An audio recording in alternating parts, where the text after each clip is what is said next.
Hey there. I was seeing the other day an interview of some guy. I don't know him. And he was being interviewed on this late night show. And he was saying that he left social media because he got to a point, he was scrolling on Instagram and he saw the picture of a hiker that climbed the Mount Everest and took pictures from the top of Mount Everest. And he was at the beginning excited and he was like, oh, really cool, and liking them and all this. And then he had an epiphany and realized that he should not be seeing those type of pictures. And he was surprised and he was shocked that he had the opportunity of seeing the top of the Mount Everest and how everything sees from that vantage point. Because his argument is that that view should be exclusive for the people who actually do the climb, right? So here's he in his house in pajamas and in the couch, just scrolling and looking what somebody who went through all the struggle to climb Mount Everest and to see the wonder of that. And that is a really good epiphany. Actually, Nassim Taleb has a lot of intricate arguments and very logical arguments against that type of use for technology. And that made me wonder. I was reflecting on everything applicable on the rest of life, right? People were watching recently the Olympics, and especially on the type of events that you have to qualified, and you have qualifying rounds and all this until the best of the best make it to the top. When you realize and when you see it, it's very interesting that humans innately, we understand that. We don't do it, but we understand it and we admire it. So you were watching the Olympics, and when you see the start of the Olympics, the first rounds are always the best, the most spectacular, the most acrobatic, the most fantastical. And then when you see like the last, like the finals, is not so flamboyant, it's not grandiose, it's not, you don't get the same type of show, right? But interestingly enough, you enjoy it more, like you appreciate it more, and the athletes themselves prefer it more. And if you think about it, it's because they climb the Everest, right? So when you're starting, everything is easy. There's no merit per se, right? There's no merit that you're very well rested, you're on the top of your game, you're in the best shape possible, and you're going to have this athleticism to have these grandiose and spectacular plays. And then you start to struggle and you start to compete, and then you go up and up and up and up and up and up that mountain. And then eventually you get to this point where it's only the best of the best, but at that point you're already destroyed, tired, the toil, the struggle. You have indeed taken a toil. So you see it in the World Cup and football, right? The best games are always the beginning of the World Cup. Usually the final game in the World Cup or the finals are not spectacular games, and they're very much almost like 0-0, 1-1. They sometimes go to shootouts, and they're not spectacular. You don't get the best plays there, but that's because you've gone through the whole toil. When you see hockey, It's only when you get to the playoffs that everybody loves them, everybody appreciates them, but you don't get the same time of spectacular game that you get at the beginning of the tournament.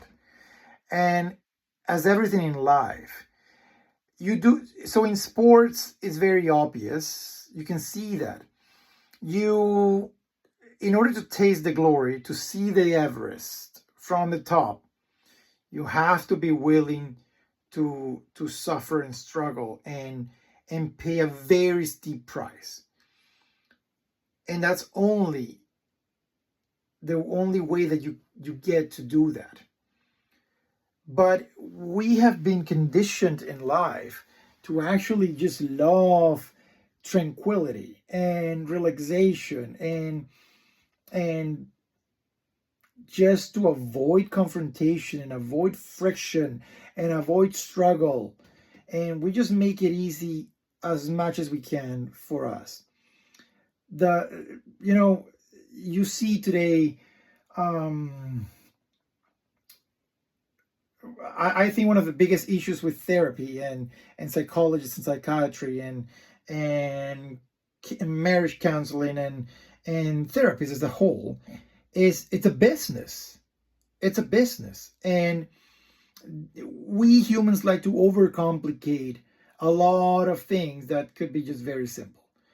And you see that in organizations, you see that in procedures, you see that in processes, on everything, right? But most things are actually very simple, very straightforward. We just don't want to admit it. And the issue that I see with therapy is that you get told that, oh, this attachment style and this and this avoidant and this clingy and these boundaries or lack of boundaries and this and that. Dude, that fear, that's all it is. It's fear. You don't want to toil. You don't want to suffer. You want everything comfy. It's just fear. The most repeated word in the Bible is do not, or phrase, do not be afraid or do not fear, along those two. So that's the most repeated phrase all along the Bible. And in other non-religious texts throughout history, it is the same concept.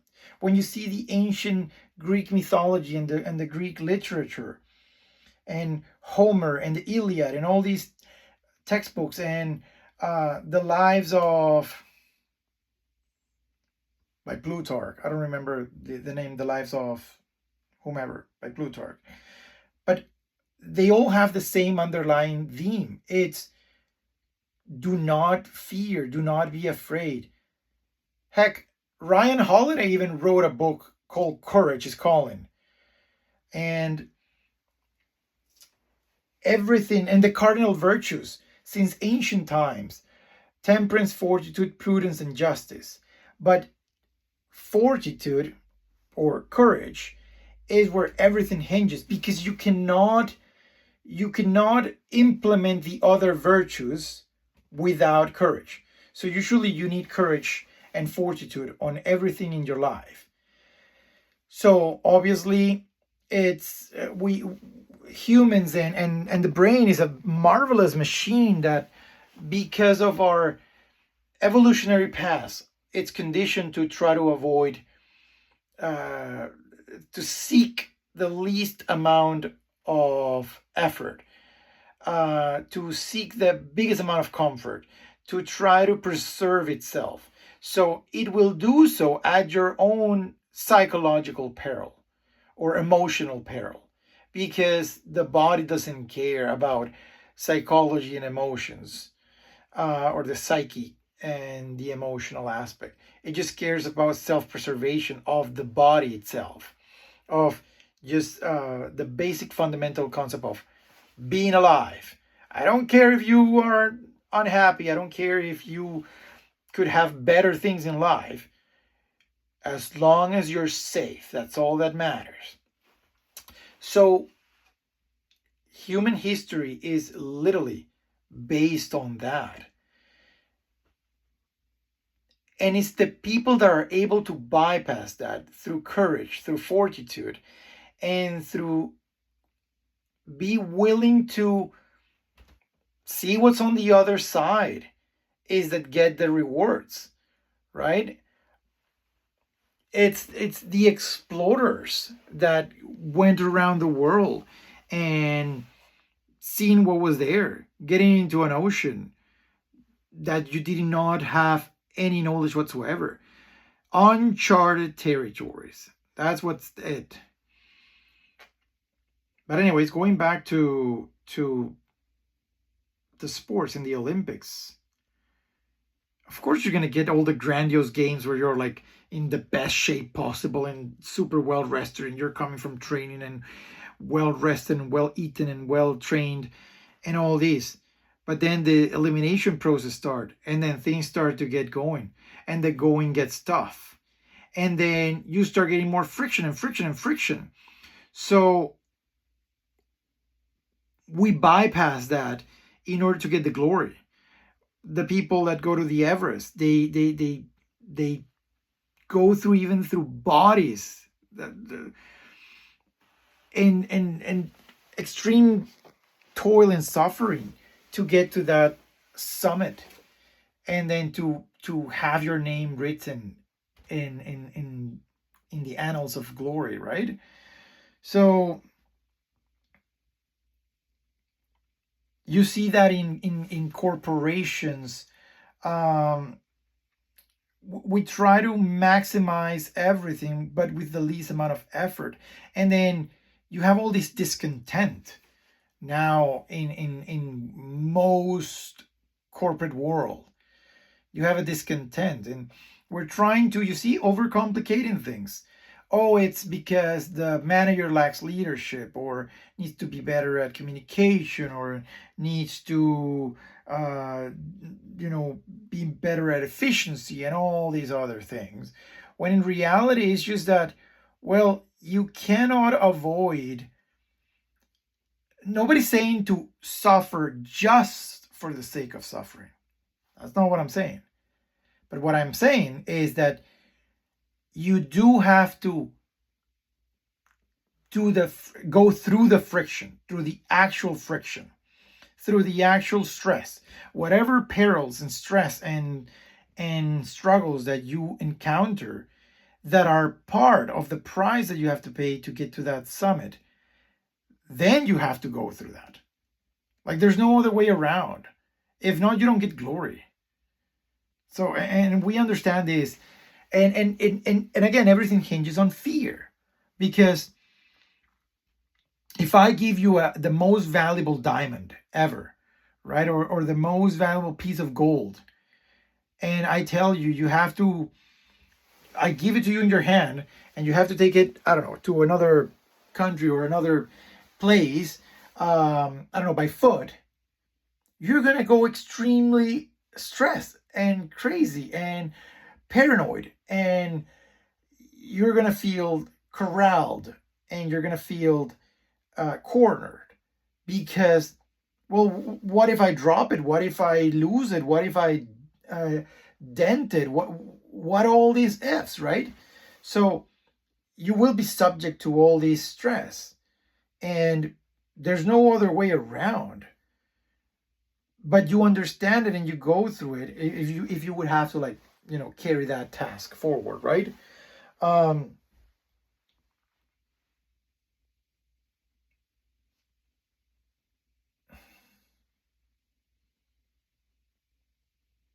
You see this in animals.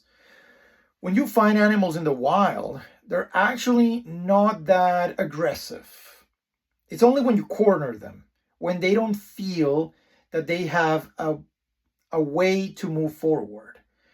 When they are corralled and cornered against something, they become extremely unpredictable, and they'll do crazy things, even more crazy than their normal nature tends to do, right? But it's because they're afraid. It's just fear, again. And that fear, obviously, you don't know how to cope with it. So if you want something and you do not see a way out, if you don't see a way forward, any friction is going to become extreme and frightening.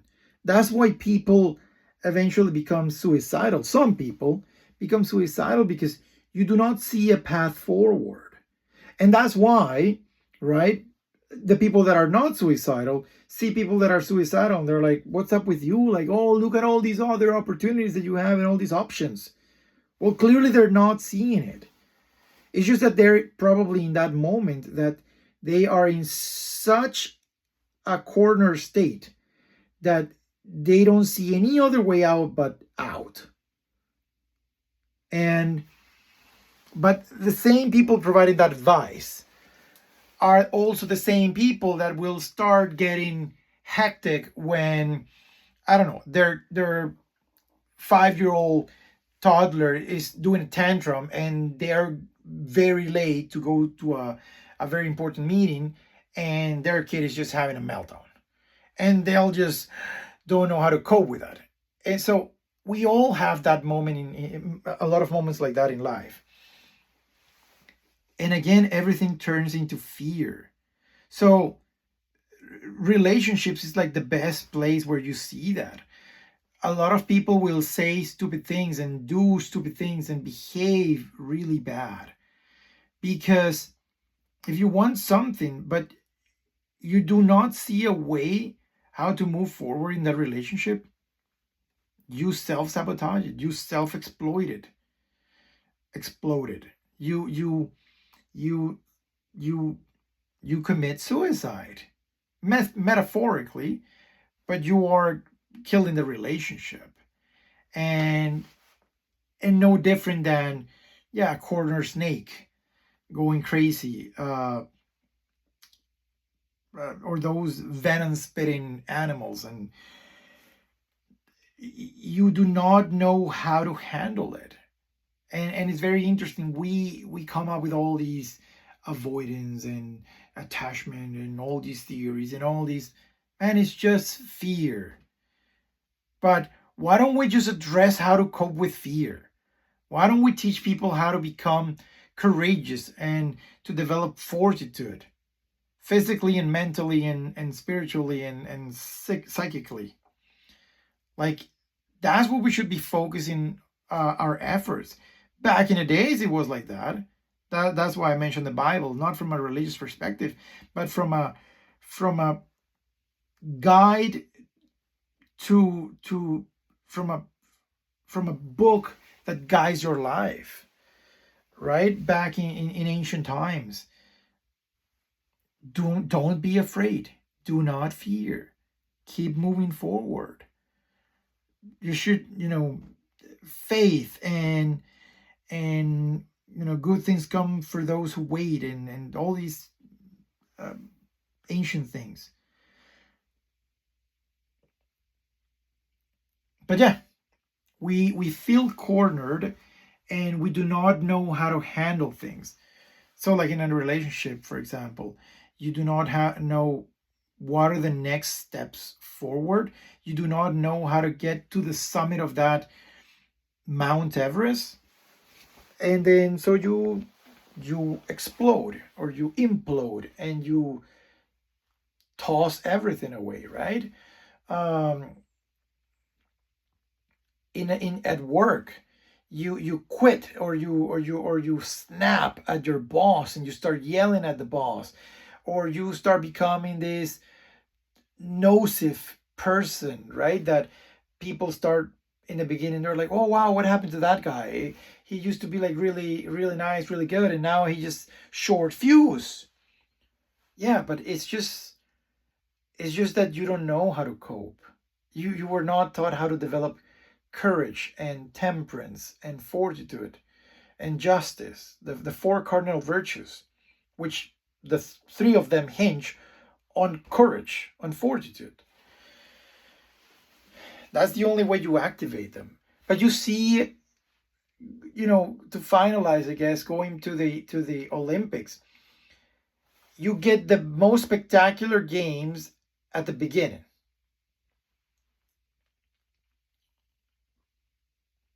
Yeah, you get the most spectacular games at the beginning.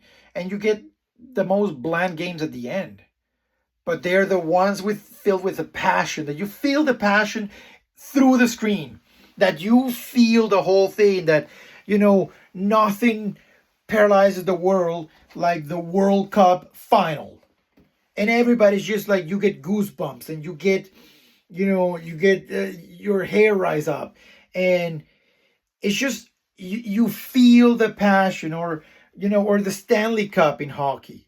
It's not the most spectacular game, but it is the most passionate game, because you had to struggle and to toil to get to that point. That's why a lot of people would rather conform with a relationship that is, for example, very bland, or very good, and non-confrontational, and not feisty, and not stressful. But then, let's be honest, how's the sex there? It's bland. It's like a boiled egg without salt. Right? But if you want the passion, if you want that steamy, hot, sensual, hardcore, passionate sex, you need to have also strong emotions. But then the relationship will be tough. When you want that job that gives you that passion and that reward, you have to do that suffering. Like you see the in the Cold War, during the space race, the engineers on both sides, in the Soviets, in the Russians, and the Americans, you could argue that something as mundane as calculating trajectories, but the purpose, the glory that you were going to obtain in that role, in that job, was way better than getting major robotic probes sent to Mars and whatever, just to send astronauts around to orbit. When you get that challenge, that's where you activate the passions. When the explorers went out, and when Fernando Magallanes went to circumnavigate the globe, Magellan in English, that's where the passion is. But we want everything easy. Of course you're going to have struggles. Of course you're going to have trials and tribulations. But that is expected. How are you going to get gold, diamonds, and the summit of Mount Everest, but you want to arrive there in a helicopter? Get out of here. So yeah, it's just that people don't know how to handle when you do not see a way forward. At life, at work, at relationships, at everything. But you should get that person that is willing to continue moving forward. And it's not easy. But that's where you get the glory.